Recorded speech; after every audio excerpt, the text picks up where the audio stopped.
Hello guys, मेरे channel पर आप सभी का स्वागत है। चलिए आज हम बायोलॉजी के एक अच्छे महत्वपूर्ण टॉपिक की चर्चा करने जा रहे हैं, मनुष्य के प्रजनन अंग। तो प्रजननांग जो होते हैं, मनुष्य के जो प्रजनन अंग होते हैं, जिनके माध्यम से मनुष्य संतति को जन्म देता है, तो उनके बारे में हम देखना चाहते हैं।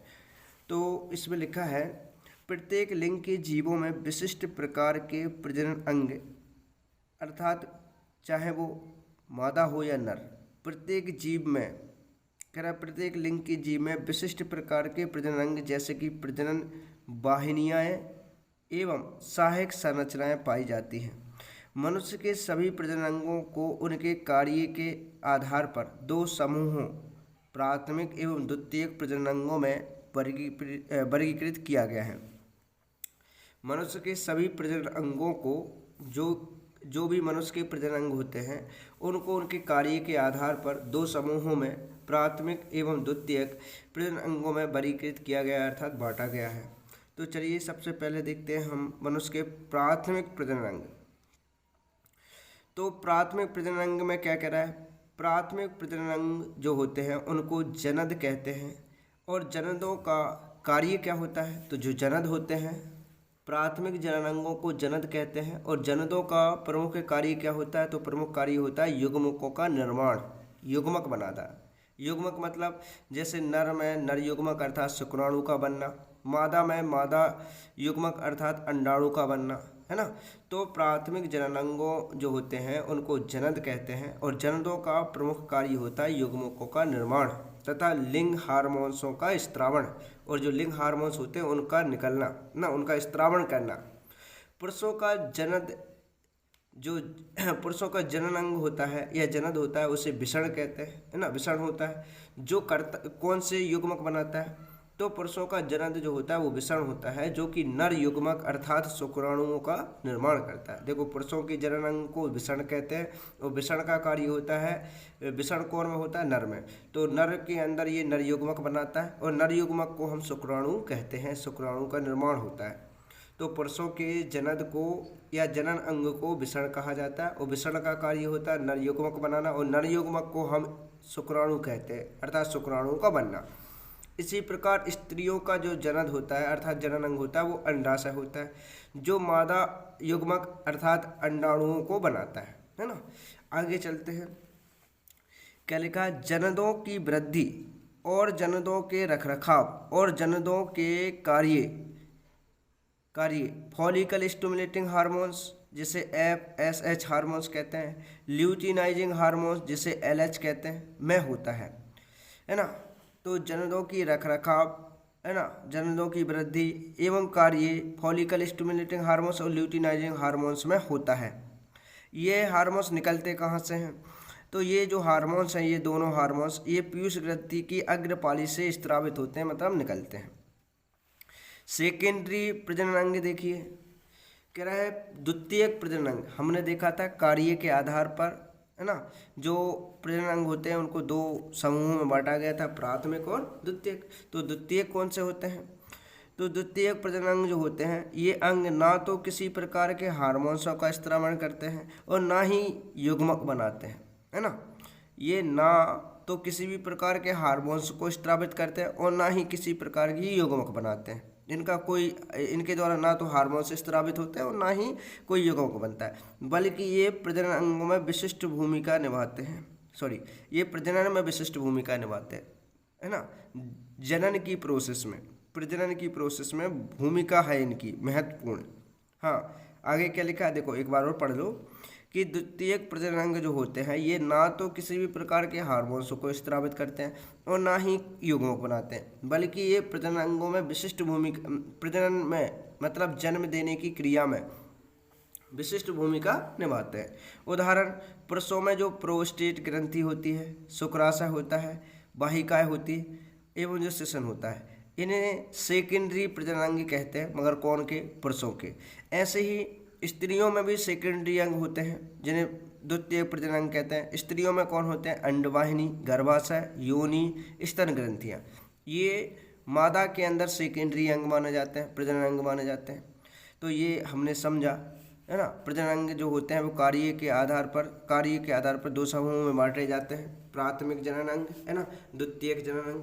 चलिए पूछे जाते हैं, ऑब्जेक्ट में पूछ लेता है कि मनुष्य के अंदर प्राथमिक प्रजनन अंग कौन होते हैं, द्वितीयक प्रजनन अंग कौन होते हैं। ऐसे भी पूछ लेता है कि पुरुष के अंदर प्रजनन अंग प्राथमिक प्रजनन अंग किसे कहते हैं, तो पुरुषों का प्रजनन अंग जो होता है प्राथमिक प्रजनन अंग वो होता है वृषण, है ना। अच्छा, जो मादा होती है, स्त्री होती है, स्त्रियों का प्रजनन अंग कौन होता है, प्राथमिक प्रजनन अंग अंडाशय होता है। ये ऑब्जेक्ट में पूछा जाता है कि पुरुषों का प्राथमिक प्रजनन अंग कौन होता है, तो वृषण, और मादाओं अर्थात स्त्रियों का प्रजनन अंग कौन होता है, वो भी प्राथमिक प्रजनन अंग होता है अंडाशय। चलिए आगे बढ़ते हैं।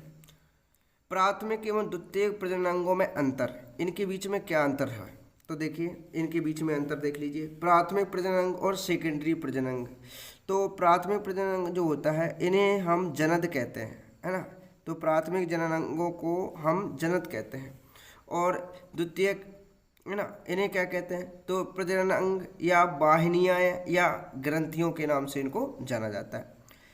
इनमें क्या होता है, प्राथमिक जो प्रजनन अंग होते हैं ये क्या करते हैं, तो जो प्राथमिक प्रजनन अंग होते हैं ये युग्मक बनाते हैं। जैसे पुरुषों के अंदर शुक्राणु का बनना एक प्रकार का युग्मक बनना है, मादाओं के अंदर अंडाणु का बनना एक प्रकार का युग्मक बनना है। तो प्राथमिक प्रजनन अंग का कार्य होता है युग्मक बनाने का। अच्छा, अभी हमने ऊपर पढ़ा कि जो द्वितीयक प्रजनन अंग होते हैं ये किसी भी प्रकार की युग्मक नहीं बनाते हैं, है ना, ना ही युग्मक बनाते हैं और ना ही हार्मोन्स बनाते हैं, हार्मोन्स भी स्त्रावित नहीं करते हैं और युग्मक भी नहीं बनाते हैं। ठीक है। तीसरा देखो, ये युग्मकों के स्थानांतरण में भाग नहीं लेते हैं। जैसे नर के अंदर जो युग्मक बनते हैं शुक्राणु, उनको एक स्थान से दूसरे स्थान तक ले जाने में इनकी कोई भूमिका नहीं होती है ना। तो ये युग्मकों के निर्माण में कोई भी भागीदारी नहीं लेते। हाँ, ये क्या करते हैं, जो सेकेंडरी अंग होते हैं, ये जो युग्मक बनते हैं, जैसे नर के अंदर शुक्राणु बनते हैं, मादाओं के अंदर जो अंडाणु बनते हैं, उनको एक स्थान से दूसरे स्थान तक ले जाने में सेकेंडरी अंग भाग लेते हैं।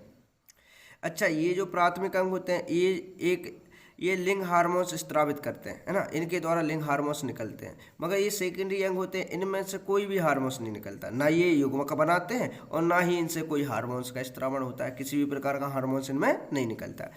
अच्छा, इनके जो प्राथमिक जनन अंग होते हैं, मनुष्यों के अंदर जो प्राथमिक जनन अंग होते हैं, इनके ऊपर कौन नियंत्रण रखता है, तो इनके कार्यों का नियंत्रण पीयूष ग्रंथि की अग्रपाली से निकलने वाले हार्मोन्सों के द्वारा किया जाता है। ये जो प्राथमिक जनन अंग होते हैं इनके ऊपर कौन कंट्रोल रखता है, तो इनके ऊपर कंट्रोल रखता है पीयूष ग्रंथि से निकलने वाले हार्मोन्स।